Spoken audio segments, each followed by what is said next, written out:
Serial Udaariyaan के आने वाले एपिसोड में तेजो को पता चल गई है जैस्मिन की सारी सच्चाई और ये बात जानकर तेजो पहुंच गई है जैस्मिन से अपना बदला लेने उसी के रूम में। हाँ, दरअसल फतेह ने तेजो को सारी सच्चाई बता दी है जैस्मिन की कि उसी ने ही तुम्हें मारने की कोशिश की थी। पता है कि जब तुम्हारी दिमागी हालत ठीक नहीं थी उस वक्त भी जैस्मिन ने तुम्हें घर से निकलवाने की साजिश की थी। सबके मन में ये डाल दिया था कि इसको मेंटल असाइनमेंट में डलवा दो वरना ये घर के लिए खतरनाक हो सकती है।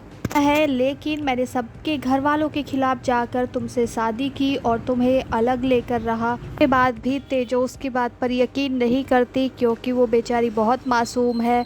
तभी फतेह उसको जैस्मिन की रिकॉर्डिंग सुनवाता है, तब जाकर तेजो को यकीन होता है कि हाँ, ये सब जैस्मिन ने ही किया है। दूसरी ओर फतेह अमनदीप से मिलने के लिए जाता है और अमनदीप उसे फिर से उकसाने की कोशिश करता है ताकि वो उसके ऊपर हाथ उठाए, वो पुलिस वालों के सामने अपने आप को सही प्रूफ कर दे। लेकिन फतेह है कि मैं इस बार हाथ नहीं उठाऊंगा, मैं केवल बात करने के लिए आया हूँ। दोनों के बीच में कैंडी को लेकर के बात होती है। वहीं दूसरी ओर तेजो जैस्मिन के पास पहुंचती है और एक माचिस की तीली जलाकर उसके दुपट्टे में आग लगाने लगती है। ये देखकर जैस्मिन को सब कुछ याद आने लग जाता है जो उसने तेजो के साथ किया था और वो डर जाती है और कहती है कि तेजो तू ये क्या कर रही है, मैं जल जाऊंगी। आज जैस्मिन चीख कर घर वालों को इकट्ठा करना चाहती थी लेकिन तेजो उसको वहीं चुप करा देती है और कहती है कि आज तू कुछ भी कर ले लेकिन आज तू मेरे से नहीं बच पाएगी, और कहती है कि मुझे फतेह ने तेरी सारी सच्चाई बता दी है।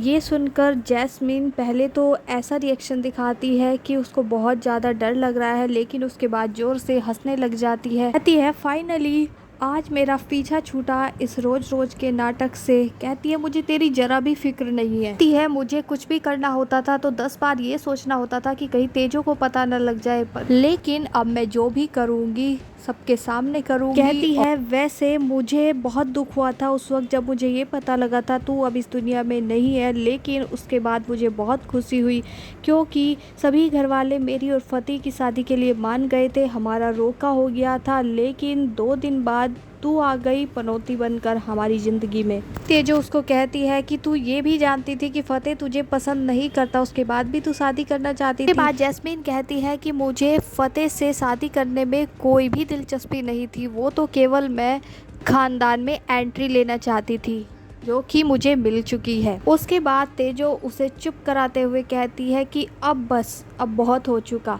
अब तू मेरी सुन। कहती है कि अब मैं तेरी कोई भी चाल को कामयाब नहीं होने दूंगी। मेरे लिए घर वालों को भड़का रही है कि मैं तेरी देखरेख नहीं कर सकती, मेरा दिमागी संतुलन ठीक नहीं है। कहती है अब ये बात कान खोल के सुन कि तेरी फिलॉसफी यही ख़त्म होती है, वो अब किसी को भी मेरे खिलाफ नहीं भड़का पाएगी। बाद जैस्मिन की आंखें ये बात सुनकर खुली की खुली रह जाती है, लेकिन जैस्मिन तो जैस्मिन है, उस पर इन बात का कोई भी असर नहीं होता और वो कहती है एक तेजो इस वक्त घर में तेरी नहीं मेरी ज़रूरत है। उसके बाद तेजो उसको जवाब देते हुए कहती है कि इतना ये बच्चा तेरे पास है, इतना तो यहाँ है, उसके बाद जब बच्चा हो जाएगा तो तेरी विदाई मैं खुद कराऊंगी।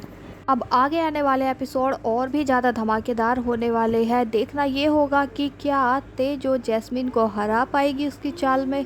अभी तो एक राज ये भी बाकी है कि जैस्मिन भी माँ नहीं बन सकती, उसने अपने बच्चे को खो दिया है। आज जब ये बात घर वालों को पता चलेगी तो घर वालों का क्या रिएक्शन होगा। तो इन सभी बातों की जानकारी के लिए जुड़े रहिए हमारे चैनल के साथ। चैनल को सब्सक्राइब कर लीजिए, वीडियो को लाइक कीजिए, शेयर कीजिए। Thank you.